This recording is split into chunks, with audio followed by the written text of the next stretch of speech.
Viewers entirely, and you have to indulge me and forgive my exuberance. But India and Russia didn't just hold a summit today. They, I dare say, registered a geopolitical protest. At a moment when Western capitals are desperate to police alignments, prescribe acceptable partnerships, and punish strategic autonomy, New Delhi and Moscow sat across the table and doubled down. Putin openly praised India's independent foreign policy. Modi spoke of expanding energy corridors, securing long-term supplies and insulating bilateral trade from dollar volatility. And viewers, he used language that bordered on the sentimental, calling our relationship the lodestar of our times. It could be seen as a direct challenge to the West's financial veto over both the countries, which has set in on the back of the Ukraine war and has been amplified by the Trump administration in Washington. But first, listen to the sound bites and view closely the optics. Watch this. पिछले 8 दशकों में विश्व में अनेक उतार चढ़ाव आए हैं। मानवता को अनेक चुनौतियों और संकटों से गुजरना पड़ा है और इन सब के बीच भी भारत रूस मित्रता एक ध्रुव तारे की तरह बनी रही है। फ्रेंड्स, आज हमने क्षेत्रीय और वैश्विक मुद्दों पर भी चर्चा की। यूक्रेन के संबंध में भारत ने शुरुआत से शांति का पक्ष रखा है।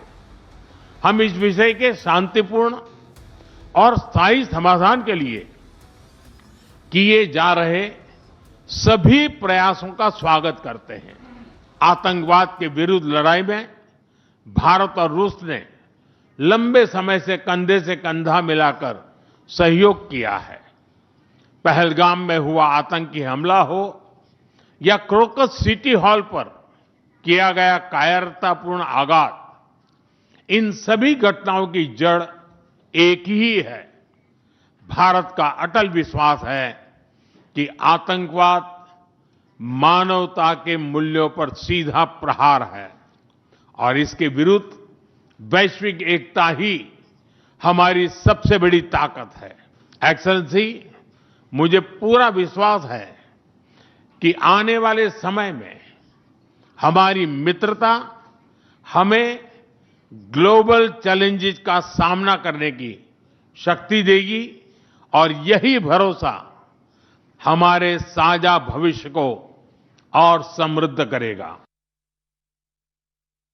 We are also conducting a flagship project to build the largest Indian nuclear power plant, Kudankulam. 2 out of 6 reactor units have been already connected to the energy network and 4 are still under construction. Getting this nuclear power plant to full power output will give an impressive contribution to the energy requirements of India. It will help supply Indian enterprises and houses with cheap and clean energy. Russia is a reliable supplier of oil, gas, coal and everything that is required for the development of India's energy. We are ready to continue uninterrupted shipments of fuel for the fast-growing Indian economy. Russia and India are conducting independent and self-sufficient foreign policy together with the like-minded countries in BRICS and SCO and from among other countries of the global majority. We are promoting the processes of forming of a more just and democratic multipolar world order. Those words, which underlined a unity in adversity message and a commitment to face hurdles jointly, form the basis for several agreements that were signed in the energy, nuclear cooperation, connectivity, pharma, AI, defense servicing. The commitment to boost exports, ease payments, streamline logistics and stabilize the rupee-ruble mechanism won't go unnoticed in the West and the United States. Let me just run you through some of these agreements. And what is fascinating about them, viewers, is that they're not related to the staples, which is oil, and arms. So let me take you through very quickly. Vision 2030 to aim for $100 billion trade between the two countries. India to establish pharma factory in Russia. Russia to set up joint urea production in India. Cooperation in energy, nuclear sectors. E-visa facility for Russian tourists in India. New trade routes to be set up via Belarus. MOU on migration and labor mobility. MOU on healthcare and medical education. So as I told you, viewers, what is interesting is there's no mention of defense and oil and so on and so forth. There was even a direct signal to Washington that India and Russia is a deepening access that won't be strong-armed by diktats from Washington or Brussels. But in fact, the Prime Minister came out and said that both countries will face global challenges together. India-Russia friendship, stable like a pole star or Dhruv Tara. President Putin said fuel shipments to India to continue uninterrupted. Both nations for just multipolar world order. Of course, critics will ask if India risks antagonizing the West, but supporters will argue the opposite. The summit underlines a reality Western commentators often resist. The center of gravity is tilting, and the India-Russia partnership is now a test case for a more multipolar, non-Western future. Fundamentally, viewers, all of that has transpired, and I want to discuss all of this with Ashok Sajjanhar, former diplomat who has, of course, been posted in Russia twice over. He's also served in Europe. Lieutenant General KJS Dhillon, former GOC 15 Corps, the Indian Army. Lisa Curtis, Director of the Indo-Pacific Security Program, the CNAS. And Tatiana Kukareva, senior Russian journalist, all with us, viewers. I want to first begin with Mr. Sajjanhar. Mr. Sajjanhar, would you accept that there is an underlying message that has gone out to the West today? You saw the optics in the morning. It was followed up by deliverables that there is going to be an axis here. It's non-West, it's not anti-West, but definitely the future is non-West. Is that the message? Yes, thank you very much, Rahul, for having me on the show. I think you're right. You know, I think we have seen this for quite some time, that the center of gravity of the global economy has been shifting from the transatlantic, where it used to exist. It has been shifting from there slowly, gradually, but surely towards the Indo-Pacific. So Indo-Pacific right now, it seems to be going through some countries of Central Asia, but it still continues to move eastwards. So if you look at the center of gravity of the global economy, it is in this region. It is in the Indo-Pacific. So I think that thing needs to be recognized. The other is, I think, the visit by President Putin, in my view, was a game changer. It was not a business as usual meeting that, you have, okay, annual summits have been taking place since 2000. So you come, you meet, you discuss what's happening around the world, you try to take it forward. I think the sort of initiatives that you have mentioned, Rahul, that were the decisions that were taken, the agreements that have been signed, they are very far-reaching, they are futuristic, they are visionary. The last point possibly I could make in this context is that it was not a defiance against the West, it was not petulance against the West, that we are cocking a snook at the West. No, we are working towards engaging the two of us so that we concerned as far as your industry is concerned, as far as bettering the life of your people, how that is concerned, how we will work together, deal with in terms of terrorism, deal with the threats to our security. We'll do it jointly and without threatening anyone else. Lisa Curtis, the optics, the agreements made at a time when the West is hoping to isolate Russia, the timing will be noted in the West. I'm talking about DC, Brussels, other capitals. That strategy to contain perhaps Russia is failing. What's the message? Why would a close ally of America in the subcontinent not want to, at some level, play along? with what the West hopes should have been, to them at least, an outcome that was agreeable? Well, I think what India is trying to do is balance its relations between the United States and Russia, clearly. But let's look at some of the figures. So they agreed to a trade deal where trade would reach 100 billion by 2030. Well, the US and India made an agreement where trade is going to reach 500 billion between India and the United States by 2030. So that's 5 times as much trade. They've talked about Indian defense imports, maybe purchasing more S-400s from Russia, but India has a very strong defense relationship with the United States. They recently agreed to a deal where India is, it's a $1 billion deal for India to sustain US-made helicopters in its fleet. So they're certainly trying to balance, but I want to talk about some of the risks here for India.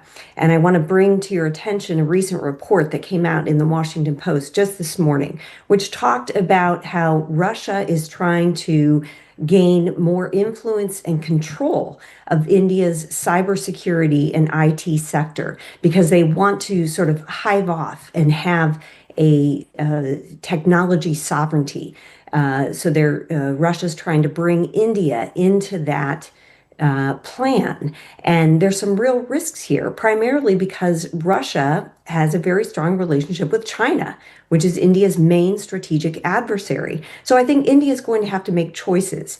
And if it were to go down this path of teaming up with Russia on sort of, advanced technology, it's going to find itself under a more Chinese-controlled technology system. So I think when we're talking about advanced technology cooperation, India is going to have to make some serious choices and decide whether it wants to, team up with the U.S., which is trying to build a free and open Indo-Pacific, which is not dominated by Chinese hegemony, or whether it's going to team up with Russia, which has very close, the no limits partnership, as they call it, with China. So this is the way I see India's choices lying in the future. It's interesting, and I want to bring in General Dhillon as well as Tatiana Kukareva, that we're getting a perspective where the expectation of New Delhi is to pick a side, pick your bloc, stick with us in the West because Russia can't be trusted. It's a bear hug, but there is the dragon that is nestled somewhere under the armpit and might come and do something. I mean, this is happening at a time, General Dhillon, when America itself is warming to China. It has already patronized Pakistan in a manner that is so obvious.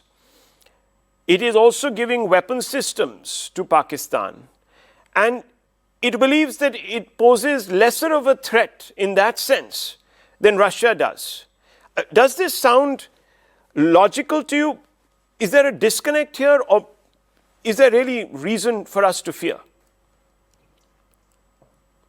Good evening, Rahul, and good evening to fellow panelists and viewers. Very respectfully, I disagree with the lady who just spoke, because there is adequate space for India to coexist and have very cordial relationships with Russia and with America, and as also, who knows, with China in near future or in a greater future. India and Russia relationship goes back in history. We are not only, relationship is not limited to defense. It is a cultural relationship, it's a soft power relationship, and it's an economic relationship wherein rupee-ruble trade was a done thing. As regards America and America's interest in India, America has always been, seesaw between India and Pakistan. And recently, the tilt has been very, very obvious. And obvious to the extent a player like India in the Indo-Pacific, where the good thing is strategic community in America knows the relevance and importance of India in this region. In spite of that, the tariffs which were put on India were not a very good sign with such a large partner in the region. Notwithstanding that, okay, it's a passing phase, so we can bear with that also. But India has always remained, remember, we are founding members of the non-aligned meet. India has always remained neutral. India has never taken a stance, and India is not likely to align with any pole because India is emerging as a pole itself. We are 1/6 of the world. We are the fourth largest economy. We are the mighty military. We are the largest democracy in the world. We don't need to align with anyone, and we cannot be pressurized by anyone. 1/6 of the world's population cannot be pressurized by anyone. Let that be very clear. So India has the space to coexist with Americans and the Russians as well as Chinese and stand on its 2 feet and stand tall. Well, we are not India of yesterday. One mustn't forget that the US, some people will regard increasingly in South Asia as an unreliable partner. It's dumped Afghanistan not once but twice. It dumped Pakistan, it's warmed up to Pakistan again. The Quad, viewers, was envisaged as a gateway to securing the Indo-Pacific.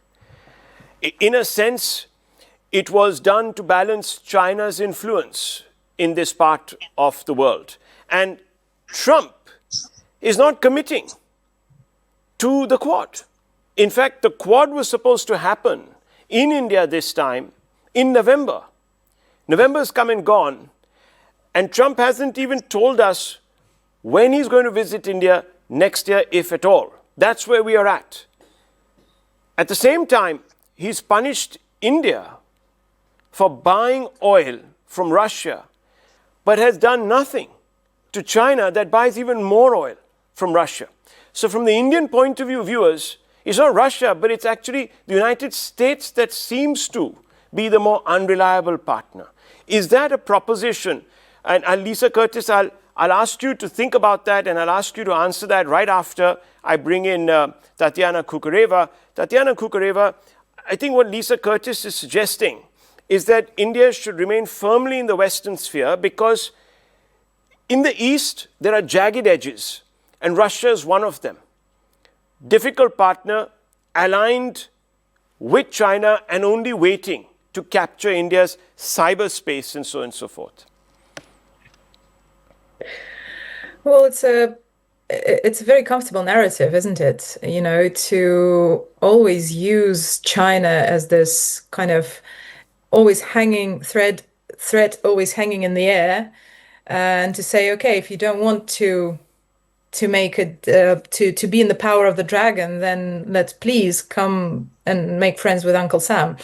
But let's not forget, Rahul, that whatever happens with the American presidency, even when this whole situation with the tariffs, that India gets punished for buying Russian oil, it's not about Russian oil.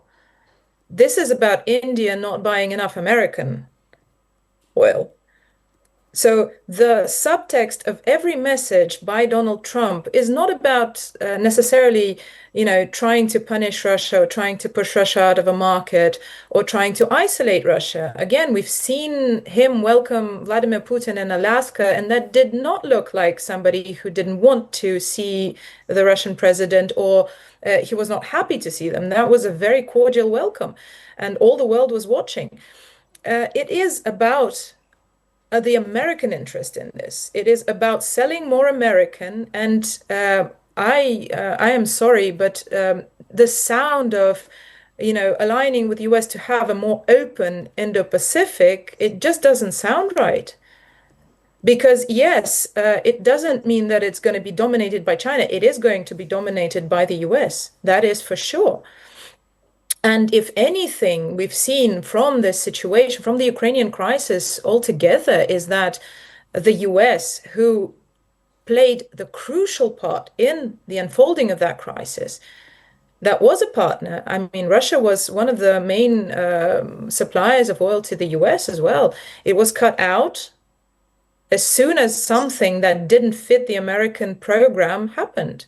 As soon as the president took a step that didn't align with the US plan to literally put NATO on our doorstep, that is exactly what happened. They did take every measure possible to try and punish Russia for misbehaving in a way, Right. from the American standpoint. And this is what it's shown us in the bigger picture that, whether you think you're a partner of the US or not, the minute you actually act within your strategic and geopolitical autonomy, it just, if it doesn't fit the US interest, it is going to be punished. Okay. So let me then extend that to Ms. Curtis. On what basis do we trust USA, given the inconsistencies I pointed out?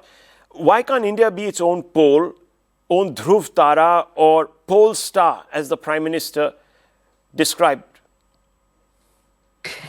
Well, I think you mentioned the Quad, and I want to point out that just this morning, the U.S. released its national security strategy. So we've been waiting for a long time to see what that would look like, how it would talk about India.